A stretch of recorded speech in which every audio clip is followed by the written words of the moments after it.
I wanted to talk Pels a little bit. We hit the All-Star break. There's a lot going on that you could talk about, but there's two topics that really jump out to me. Number one, Brandon Ingram. I wanted to talk about him specifically tonight because I'm tired of looking at Twitter or really anywhere and seeing people point out random stats that will make him look bad when the dude has done nothing but be a phenomenal basketball player and have superstar abilities. It's getting old. Yeah. I don't know how to feel about the Pels just in general right now. Like him, my only knock on him is availability. I have nothing bad to say about Brandon Ingram except for availability. Nothing. Like it really feels like he has no help sometimes, which is crazy considering how much depth we said the roster had at the beginning. Like I didn't watch the Laker game yesterday. I was going to put it on, and then by the time I was going to, it looked like it was a shit show. I was like, you know what? I got better things to do in my life tonight. It was rough. So, but I saw clips of like him getting double teamed and fucking Herb's wide open in the corner and airballing the three. I'm like, what is he going to do here? It's like, I don't know how to feel about this team. I don't. I know that's not what you're trying to talk about right now. Yeah. But I mean, but like I said, I got nothing bad to say about Bi. I love him. I got upset when everybody wanted to trade him. I still get upset. I don't care who it's for. I'm not trading him. Like, and maybe that's not what would be best for the team. Down, I don't know. Like maybe trading him for KD probably would have made the team a championship contender. But I want a guy that wanted to be here. I'm sorry. Yeah, that's fair. I'm not going to apologize for that. That's fair. I don't know. I'm Team Bi. I just wanted to come on and defend him a little bit. There's not a lot that needs to be said. I mean, he's having a phenomenal stretch here. He was hurt when he first came back. He had a couple rough games. Yeah. Now he's got his legs back under him. He's dropping 30 balls. Like, the dude can play. He gets to his spot. He's almost unguardable. There's no one around him. Well, there's people around him right now. The offense looks stagnant, though. It's as you like to call, terrorist ball with one guy, and then Bi. Like the ball sticks a lot. It doesn't seem like there's a lot of stuff set up. Now I'm going on a rant about just the offense in general, but that's what I'm seeing as far as that goes. But I don't know. Bi in particular, like if we can get things heading the right way, get this offense shit figured out. Where's D'Antoni? Isn't he like a I don't specialist on the staff or some shit? Like, can we get him involved somehow? Yeah, I don't know. What are we doing? They need to get Willie some more fire assistance or something. Because I don't know. I love Willie as a head coach, like a leader. But I think it's fair to question his coaching sometimes. Yeah. These are not excuses because you're a head coach, you're a head coach. This is the same thing I say about the Saints. It's what I say about the Pels. You are what your record says you are. You are as good as your last game. All those things, right? Willie's a young coach. I like to say he's still learning. He has obviously been one to take risks. He started Herb, whatever, as a rookie. He gave a lot of run to Alvarado. He gave a lot of run to a lot of guys that you normally wouldn't see happen. With vet coaches like Alvin Gentry or back in the day like Byron Scott. Like, young guys weren't playing. No. They weren't playing. So it's been kind of cool to see that and watch them develop and watch the team really come together. We wouldn't even be in the position we're in if it's not for that, right? Yeah. But with that being said, I mean, there are things that you can rightfully question. Lineups sometimes are kind of loyal weird. he starts those guys when you might not expect them to be started, but then he's also loyal to a fault. Right. Sometimes, the Devontae thing was one thing. It might be getting there with Herb to an extent. I mean, I don't know what the option would be to replace him at the moment, but fully held. I mean, it's weird, man, with Herb. That's been my biggest issue, I guess, lately is just when he plays that game where he gets to the basket, he's like, I love it. But when I understand you're wide open from three and nobody's around you, just take a couple steps in. Yeah, Close exactly. You don't have to take the three right. just because it's open. Right. Like, I know people complain we don't take enough threes, but that don't mean you force bad threes. Right. Granted, a wide open three shouldn't be a bad three, but that's not your game. Yeah, I'm not going to hate on Herb, and I'm not in the point to where I think you need to bench him. I know a lot of people are. I'm not trying to hate on him. I want him to do what he's good at. Is all. Right. I'm not at the point where I think you need to take him out of the starting lineup. Even I know a lot of people are. I know a lot of people are sending some hate his way. He does so many things that don't show up on the stat sheet that, like, I'm okay with it, but I think the problem is the offense around him is not good enough to have a guy like that on the floor.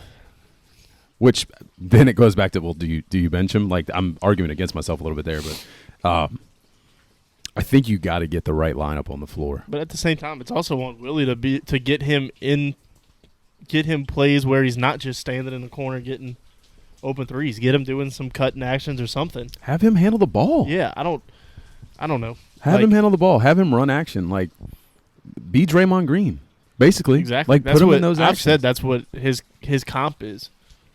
Really, I mean, Draymond was probably no problem with that. Like at Draymond's peak, he was probably a little bit better 3-point shooter than Herb is right now. Right. But at the same time, Herb's only in his second year, so yeah. he can obviously grow, and we've seen him hit threes. Like, yeah, it can happen, and I guess, I mean, I'm assuming that's what's going on in his head when he's taking those shots. He's like, I'm wide open here, like I just need one to fall. Right. You know, so I get it, but I don't know, man. It's such a killer when he takes that third. It just kills the whole momentum. There was a play in the Lakers game. This is how I know I have soured a little on Herb's offense, which everybody should at this point. Like, he's proven that he can't score right now. He can't hit the three right now. He can score. He can't hit the three. There was a fast break. It was a turnover. Fast break. BI's on the run. There's two guys in the lane, but it looks like BI can kind of. I trust BI. Like, I'm thinking BI's attacking the rim. Herb's wide open in the corner. You probably saw this play. It's probably the one you're referencing. He throws it to Herb instead of attacking. Wide open, air balls. Oh, yeah. And I'm just like, God damn it, dude. Like, and when he gave up the ball, even knowing basketball and knowing, hey, that's the right play, there's two guys in the paint, he's wide open, kick it out. In my head, I was like, why'd you do that? And like you said, just attack. There was two guys in the lane on BI. Catch it and then go to the rim. That's what I'm Draw thinking. the foul. That's what I'm thinking. You know what I mean? Like, I don't know, man. There's nobody on this team outside of probably Trey that should be just standing in the corner waiting for a three. There's nobody on the team I trust to hit a three like that. Jose from time to time. Yeah. But like, we just don't have anybody that I feel confident in hitting shots right now. It's tough. It is a rough patch. I'm just hoping they can get hot and get rolling. Yeah. Put it together. I think they need to find that they're getting their confidence back, I think, and I think that this stretch ahead of them will definitely help after the All-Star break.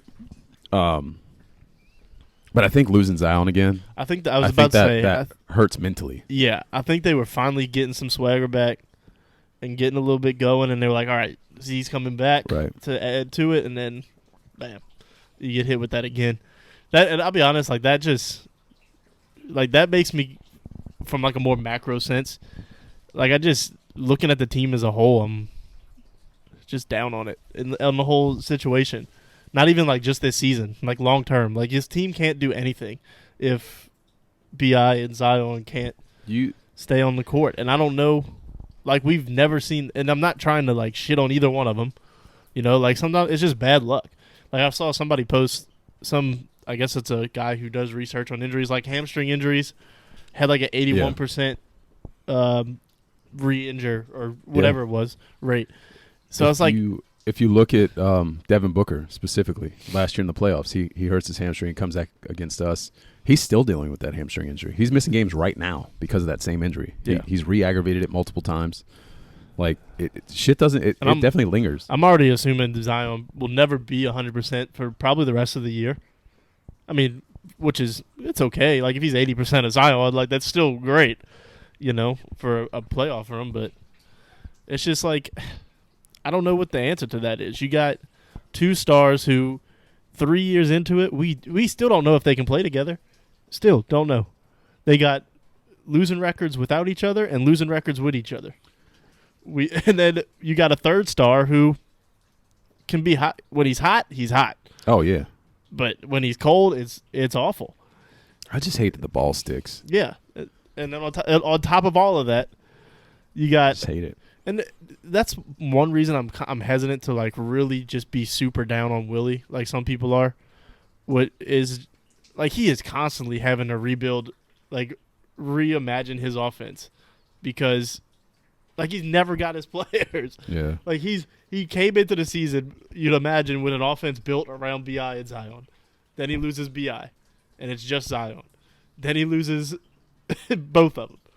And then he loses Zion. It's like one after another. He loses CJ for a little while. Like this is crazy how much he has to deal with.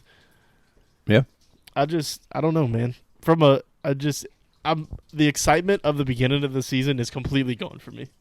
It definitely is. I'll be honest. I mean, I'm still like, you're gonna go as far as Zion's gonna take us at this point. Like he has to come back. If he can't come back, you make the playoffs. I think. Like you're gonna make the playoffs, but you're fighting for a play-in.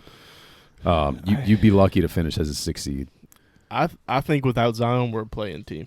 I think so too. But like, not the one in the playoffs already. Like I'm thinking. Oh, you think like 9? I think 10? same as last year. I don't know if we're like 9, 10. We're 9 right now. No, I know, but we're trending upwards. We're 9 right now. We played like, what do we run? 3-2 in our last 5 or something like that. I'm just saying, like, we had a bad stretch where all of our players were out. I think now, at least with BI and CJ and everybody else around them, coming out of the All-Star break with that that schedule that we have left, I think like 7 seed, which is still playing. So let's talk about this whole easy schedule thing. Okay. If you look at the graphic of it, it's got Lakers twice, not as easy as it was. That Lakers team is different than what it was. It's definitely different. It's a good. That's a playoff team. Yeah, that roster is a playoff roster. Yeah, it's a 6-7 seed. Some Pels like fans us. will still sit here and say they're not. Oh no, they absolutely are. And then it had the Magic, I think, twice. That's a good team too. I know their record. Yeah, like they've been on a nice little run. They were on a nice little run. I don't know if they still were, but like when they beat us the last time. They were hot. Like that's a good team. That's not going to just be some team you can. I mean, a healthy Pels team should beat them, right? But it's a good team. It's not like a bunch of scrub teams. They're just going based off a record, and I don't like that. Okay, some teams are better than what their record say. Yeah, and some teams are worse than what their record says. But at the end of the day, I'm going to say what I said earlier. You are what your record says you are, and it's the NBA. Everybody's professional. Like no game's a gimme, right? You just expect that with that stretch of teams who have bad records, that things would continue that way. I just think people look at that and they're like, "Oh, we played the Lakers twice. That's easy games. We play Orlando. Orlando's a good team. Like anybody wants to argue me against that, that's fine. But they're a solid team. I can't even think of who's on the team other than Paolo. Jalen Suggs. Wagner went for some. Well, now they don't have Mo Bamba, so he's gone. Bamba's not good. He sure the hell tore us apart. He didn't tear us apart. He embarrassed looked okay. Us. He embarrassed us. Did you even watch the game? Anyway, they're a better team than they're a better team than people give them credit for. I don't know, man. I don't like this whole looking at the strength of schedule just based on record. I don't like it. I mean, it's fair. It's fair. But at the end of the day, it like nothing's a gimme. Like I said, like you just hope that because of what's left, that you have a good opportunity. I'll leave it at that. We've exhausted the Pels talk. There was one more thing I wanted to talk about Pels related. Is it time to have a conversation with JV and say, hey, dude, like maybe we need to come off the bench. Maybe you need to just take some games off and heal up. Something's clearly wrong, if you ask me. I don't know. I mean, I think has he not still been fine offensively when Willie decides to play him? Defensively, it is what it is with him. Like that's not gonna ain't nothing you can do about it. Like it's on the coaches to try to put him in a better position because if he keeps getting switched onto at the 3-point line, it's over with. Yeah, it's offensively he's a top 10 center in the league offensively. In a poor league. I mean, there's no good centers in the league anyway, so saying top 10 doesn't really mean much. Is he a dominant low-post force? Yes, 100%. Is he a dominant scoring big? Yes. But it doesn't lend itself to success for this team apparently. And he doesn't look as dominant as he was. He has stretches, right? He has some good stretches, but he misses a lot of bunnies, like a lot of easy ones. Like I don't know. Like he looks a little slower to me. It looks like he's lumbering up and down the court. Like I feel like he's probably hurt and just run down. That's why I was like, or the second part, like, do you just need to tell him like sit out a little bit? Like let's get some. Maybe he just let's needs get the some All-Star break. planned off days. Yeah, The whole team needs the All-Star break for sure. But I don't know. I love JV. I'm not a fan of. Like, all right, so what you start Larry. JV doesn't play starter minutes. That's fair. You know what I mean? Like, what's the difference in him coming off the bench? You just playing him with a different. I mean, maybe if you're playing him with a different fast start, like it's like that's all I can think. Like you don't get played off the floor in the first 5 minutes. It should just be matchup based. There's some guy like the Lakers. This game's a little different because Larry was out. So, but like when we play the Lakers, that should be a Larry game because he just matches up better with. Yeah, I agree. With AD. It was hard to watch. I mean, there were times where if we had any type of rim protection, that defense looks a lot better. But there's times where I watch JV sees what's happening and he tries to come across the lane and like play any type of defense and he just can't get there. And I'm like, damn, dude, like, come on. But that's always been the case. Yeah. Like we didn't get JV thinking he was gonna be. No, I know. You know what I mean? know. I don't like. I get what you're saying, but I don't think it should be as simple as all right. We're gonna start Larry from now on because I do think there's matchups where it's a Jonas matchup and they just don't play through them. Like you can hear even like AD on the broadcast. You can hear him all the time saying, like, this is a game where we should play through Jonas, and they just don't. I mean, that's fair. Listen, there's a lot of games. If he's on the floor, you should be playing through him. Yeah. If it's him and CJ, like when we had that stretch where it was basically just them two, it should have been high-low. Play old school basketball. There's not a lot of, like you're saying, it's a weak center league. There's not a lot of big men in the game that can handle him. Yeah. I mean, you talk about, like, the top teams in the West. In the playoffs, it's going to be tough, I think, for JV. Because if you look at all the teams, most of them have a pretty good big man. So maybe it gets a little tough for him then. But I don't know. Like, there's just some games where it should be his game, and they don't seem to use him. But then at other times, like with the Lakers, it should be a Larry game. And that's when you talk to JV and be like, look, it just ain't, this matchup ain't for you. Yeah. No, I think just for me, like maybe I'm just throwing shit at the wall, hoping something sticks right now, because we are in that weird place where it's not as exciting. We need something. There's something to that also, though. Like, if you try it. It just. Like, fuck, you never give know, Jax man. some minutes. Not start him, but, like, give Jax more minutes. Like, let's let him get in there. We need an athletic big that can run the floor and, like, well, it rim. kind of mixes in with, like, the Herb conversation. Like if Dyson was healthy, would there ever be a point where you're like, all right, maybe we just try Dyson as a starter, and see how it goes? For sure. I think Dyson is definitely it's like you could make that argument that Dyson should be in the starting lineup when healthy. I think there's games where like Kyra should come in over Jose. Like there's different. It's all and that's all on. So you want to revisit that Willie conversation and talk about how hard it is? I was just about to say, it's a coaching thing. It's all Willie to be like, all right, it's tough. It's tough, but it's what the good coaches recognize. And that's where he's got to grow. He's got to figure out. I think for me, that's the hardest part is figuring out what your playoff rotation is or what your 8-man rotation is. It's the downside of being such a deep team. Right. Like people are going to, because the Pels have been down lately, like all of a sudden the same people that were on Twitter saying we were a super deep team are like, oh, y'all said we were a deep team and now we're losing with these guys. Like, yeah, we're deep when everybody's healthy, but like it's the downside of having this many good players. Right. Like he's never going to be able to play them all in a normal rotation. So you got to pick and choose the matchups. And hopefully you got guys that are like if Jose doesn't get minutes because it's a better Kyra game, hopefully Jose's like, all right, I understand, I'll get mine when I get it. You hope they don't lose their edge. And you would hope JV as a veteran understands that too. Yeah. But that's fair. I don't know. All right, put a bow on that. That was a nice Pels talk. We jumped everywhere. Hopefully there was some content in there that people enjoy.